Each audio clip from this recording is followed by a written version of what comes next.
ساتوی پسرو وینو دا د شهیدانو کور دا د باتورانو کور دا د باتورانو کور دا د باتورانو کور دا د باتورانو کور ستا کاڼي او بوټي ټول مونږ ته لالونه دي وینا پرتوی شوي دا سره لکه ګلونه دي کلی څوک نیولی شي دا د زمریانو کور دا د باتورانو کور دا د باتورانو.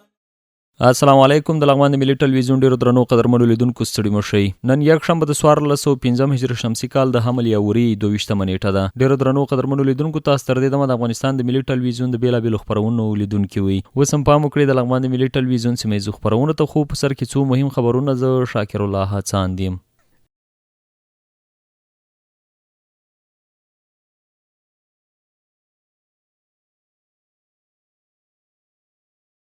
بسم الله الرحمن الرحیم. راتلونکي دوشنبه لغمان کې تر 15 کالونو کم عمر ماشومانو ته د پولیو واکسین د تطبیق څلورورځنی کمپاین پیلېږي. ټاکل شوی چې راتلونکي دوشنبه د وریه حمل په 23مه نیټه د لغمان سربیره په ټولو ولایتونو کې د پولیو یا ګوزڼ واکسین د تطبیق څلورورځنی کمپاین پیل شي. په همدې پار د ولسونو د پوهاوي کچې د زیاتولو په موخه د لغمان عامه روغتیا ریاست سره په همغږۍ او د یونیسف ادارې په مالي ملاتړ د دې ولایت خبریالانو د یو شمېر ادارو ویاندویانو ته د پولیو واکسین د پوهاوی او ورځنی ورکشاپ ورکړل شو.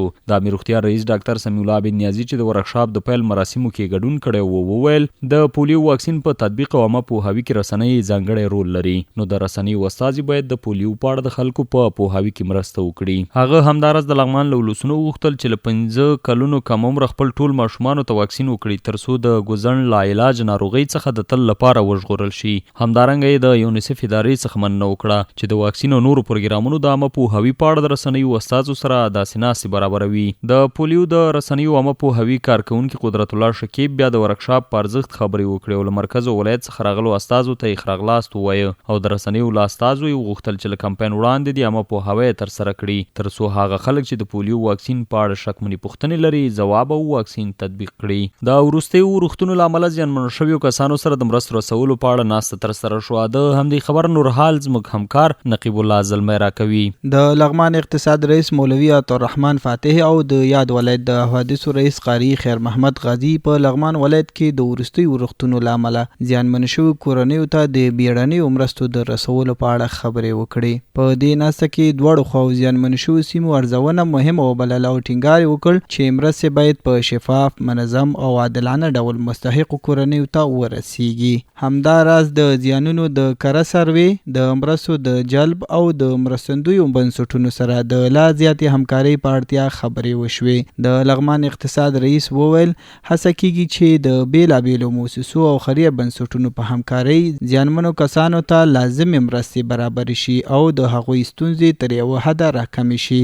بلخوا د حوادثو رئیس قاری خیر محمد غازی هم ډاډ ورکړ چې د دوی ټیمونه په زیانمنو سیمو کې په دوامداره توګه حضور لري او د دقیقو معلوماتو راټولولو ترڅنګ د مرستو د ویش بهیر له نږدې څاري. د لغمان له پیښو سره د مبارزې امدګۍ ریاست کې د برېښنایي حاضرۍ سیستم فعال شو.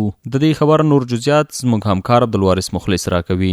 لغمان ولایت کې له پیښو سره د مبارزې امدګۍ ریاست کې د کارمندانو لپاره د برېښنایي حاضرۍ سیستم په رسمي ډول فعال او ګټې اخیستنې ته وسپارل شو. د معلوماتو له مخې یاد سیستم د مرکزي ادارې څخه د راغلي تخنیک IT پلاوي له لوري نصب او فعال شو چې ورسره سم یې عملاً خپل فعالیت پیل کړ. یاد برېښنایي سیستم به کارمندانو ته دا اسانتیا برابر کړي چې په ټاکلي وخت سره خپل حاضري ثبت کړي چې دا چاره به د اداري په چارو کې د شفافیت، دقت او چټکتیا د زیاتوالي لامل شي. همدارنګه د دې سیستم په فعالېدو سره به د کارکونکو د حاضري تنظیم لا منظم او معیاري شي او اداري نظم به لا پیاوړی شي.